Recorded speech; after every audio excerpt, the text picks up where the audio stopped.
Hey everybody, today's video is all about the Beatles album Rubber Soul.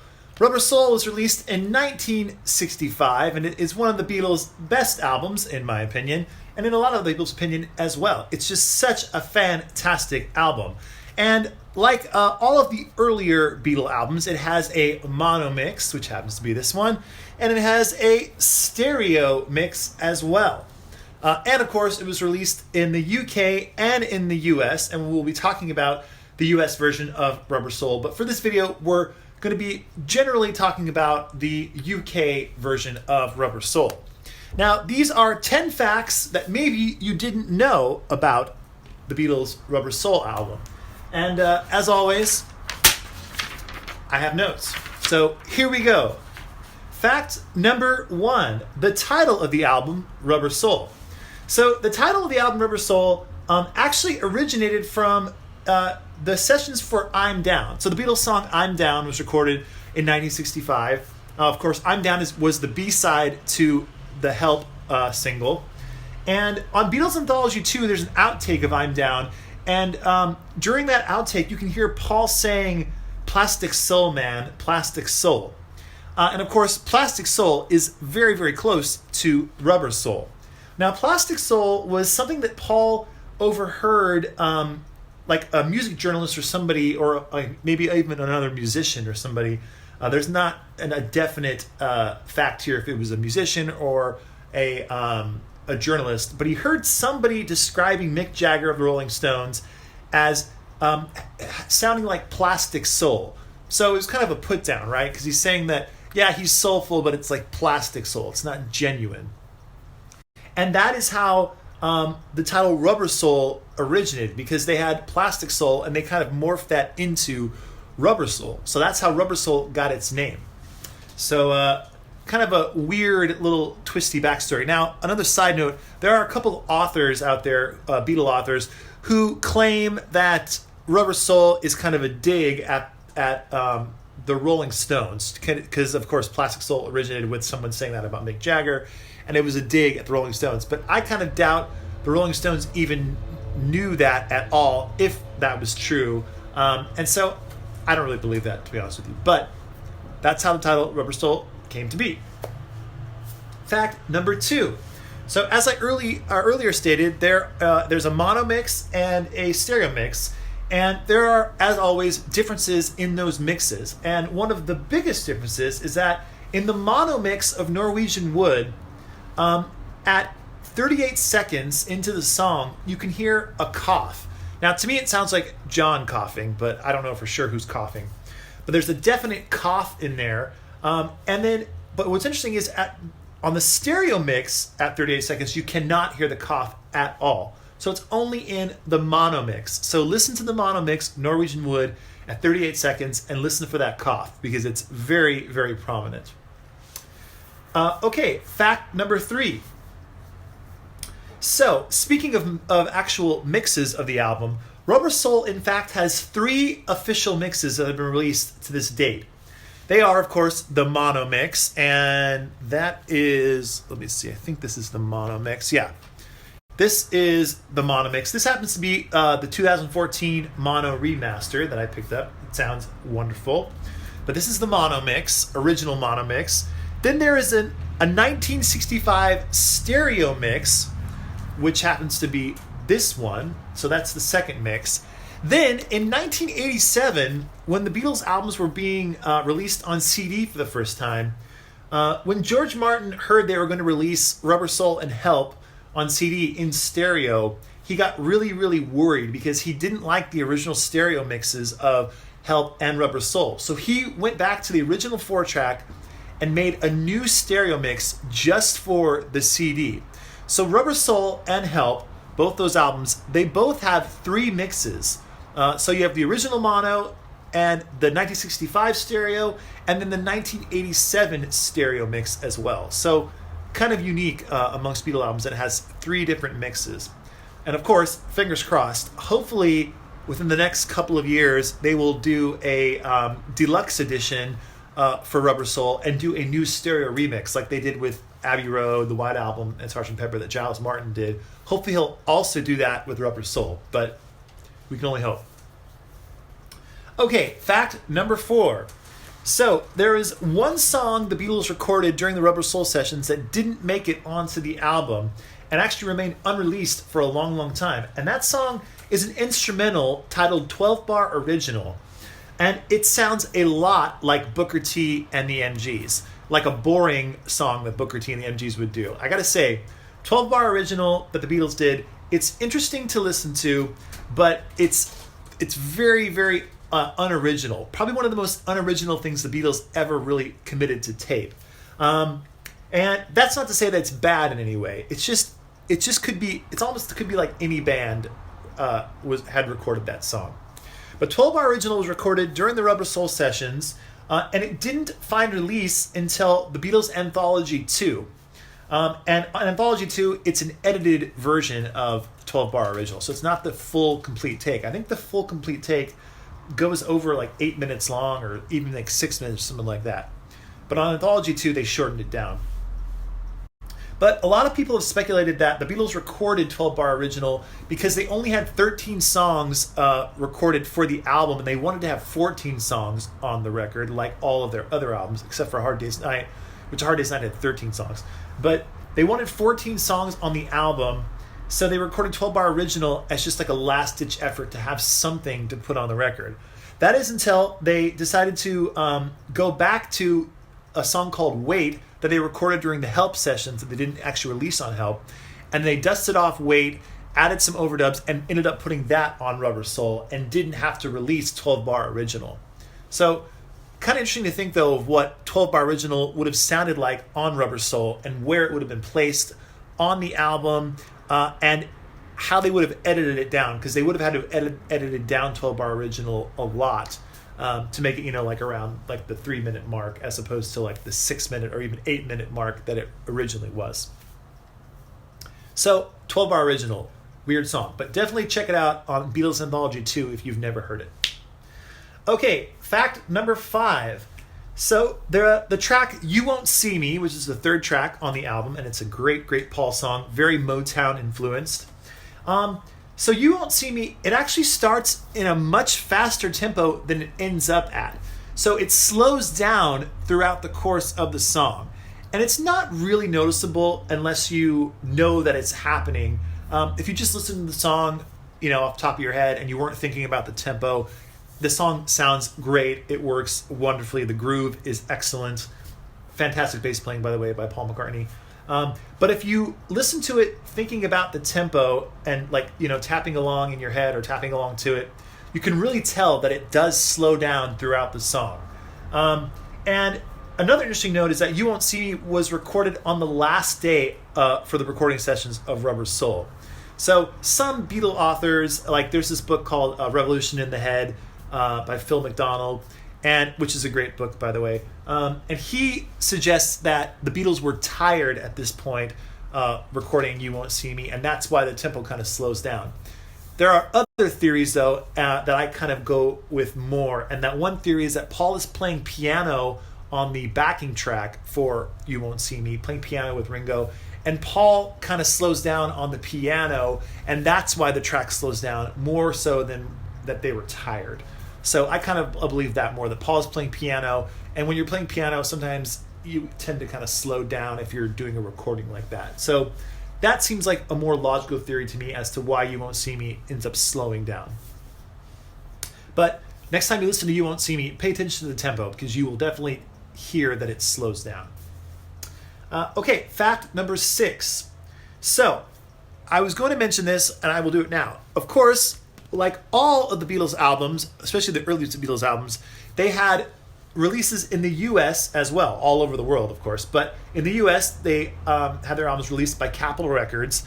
And the U.S. version of Rubber Soul is very, very different to the U.K. version of Rubber Soul. So first off, the U.S. version takes away two songs from Rubber Soul. They are very important songs. They take away Drive My Car, which is the opening track on the UK version. They also take away Nowhere Man, which is arguably one of John's biggest songs on Rubber Soul. And they end up replacing those two songs with I've Just Seen a Face from the Help album and It's Only Love, also from the Help album. So very, very weird that they did that, but they did, and it just is how it is. So the U.S. version of Rubber Soul, it has a lot more of like a folk rock feel, just because they included those two songs that have very like jangly guitars and acoustic guitars going on. So the U.S. version of Rubber Soul is very, very different. It's very, very good, by the way. I love the U.S. version of Rubber Soul, but I think it's completely a different thing than the U.K. version, in my opinion. I like them both. I prefer the U.K. version, but I do appreciate the U.S. version as well. By the way, this happens to be the very copy that belonged to my dad. This is a U.S. stereo version of Rubber Soul. And so fact number 6 has to do with a unique stereo mix of the U.S. version of a song on Rubber Soul. And that song is I'm Looking Through You. So the U.S. version of Rubber Soul, the mix of I'm Looking Through You, it has 2 false starts at the beginning. So there's like the acoustic guitar, and it does one false start, then another false start, and then it plays the track that we're all so familiar with on the UK pressing. But on the US version, for some reason, those 2 false starts appear on the album, and it's very, very cool to have that. But later on, I think John was quoted as saying that the Beatles were really annoyed by the US versions of their albums that would include like things like this, like, you know, false starts and stuff like that, and different mixes, because the Beatles worked so hard to put the albums out exactly as they wanted it.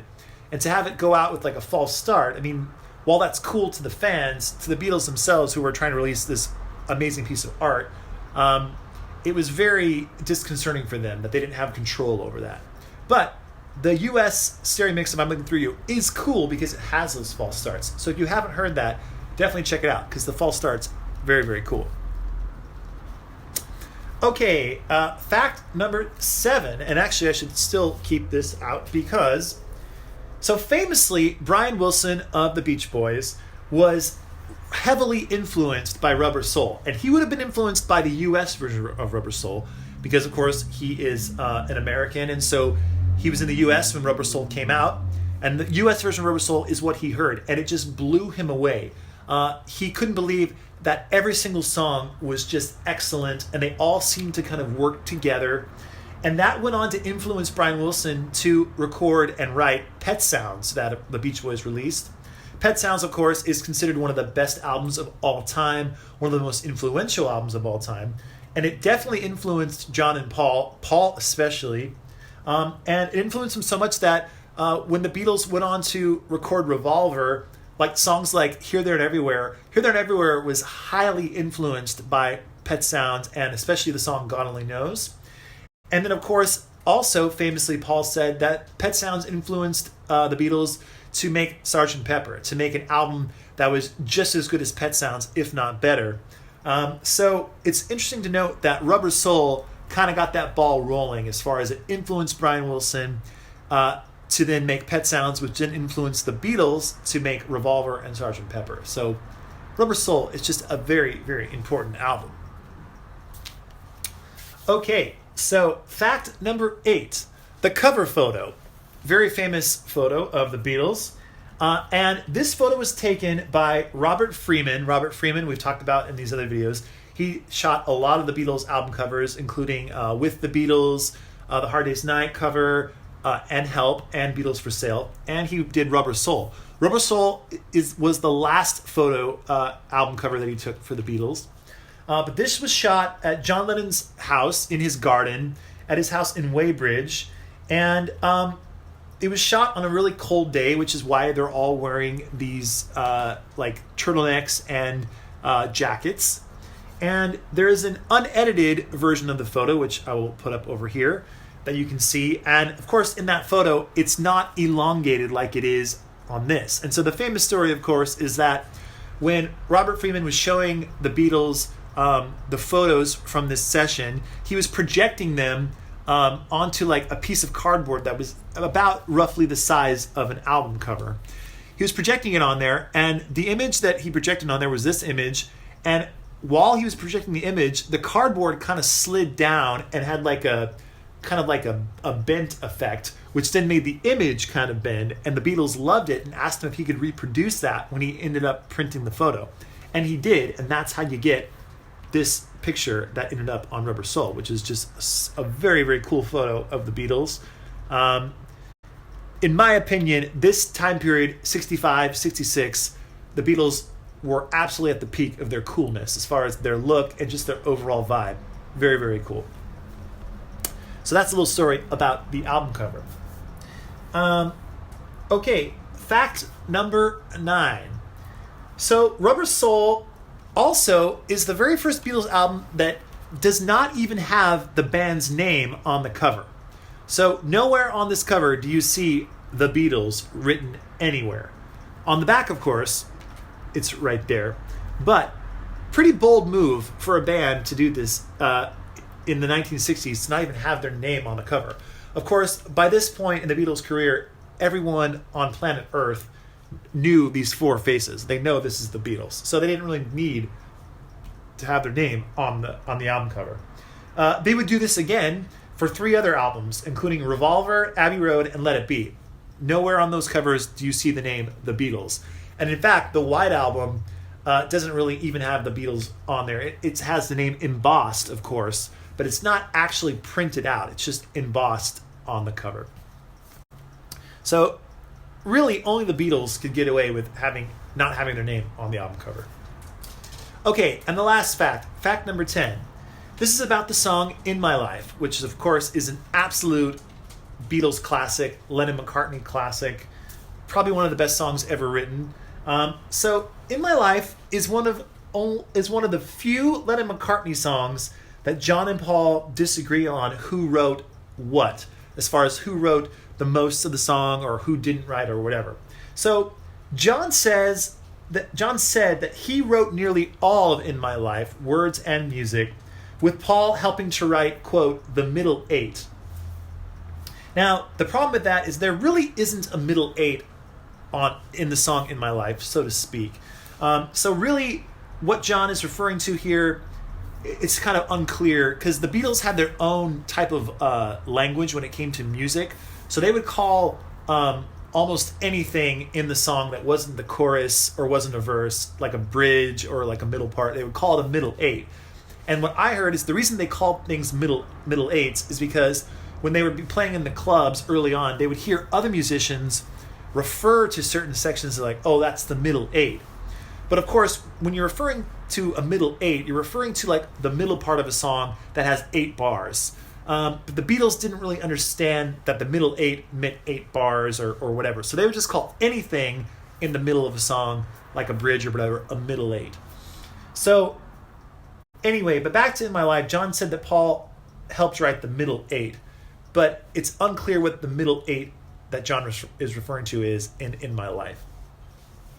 Paul claims that he wrote all of the music to In My Life. He says that he showed up to John's house in Weybridge, and John had the start of the lyrics to In My Life, and Paul took the lyrics to John's song, and John went off and did something else, and he went to John's harmonium, which is like an organ type thing, and wrote the music to In My Life based off of kind of like a Smokey Robinson type song.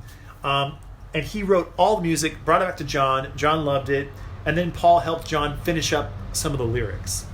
So that's Paul's version of who wrote In My Life. Now, a lot of musicologists, and you got to take them with a grain of salt, they most think that In My Life, as far as musically, is more of a McCartney type song than a Lennon type song. As far as like the melody and the chord changes and stuff like that, I would tend to agree with that. I think In My Life does sound like more of a Paul melody to me. But you cannot deny that In My Life, the reason it's so great is because it's the best of both of these amazingly talented writers. You've got John's just absolutely perfect words, and maybe Paul helped with some of the words too, who knows. And you've got maybe Paul's brilliant melodies going in and out of In My Life, great chord changes, amazing introduction lick that's so memorable. And then just the way John sings it and the way Paul sings the harmony with John. So really, it's the combination of John and Paul that makes In My Life so fantastic. And really, when it comes down to who wrote what, it doesn't really matter, because all that matters is the finished product. And In My Life is just an absolute classic song. But it is interesting to note that probably the actual truth as to who wrote what will never ever be solved, because John is no longer with us. Paul has stated how he remembers it, and those are the only two guys that really know what really happened. So we'll never know, but it's a great song, and that's all that really matters. So those were 10 facts that maybe you didn't know about the Beatles' fantastic album, Rubber Soul. Side note, Rubber Soul is one of my all-time favorite albums. I listen to it a lot.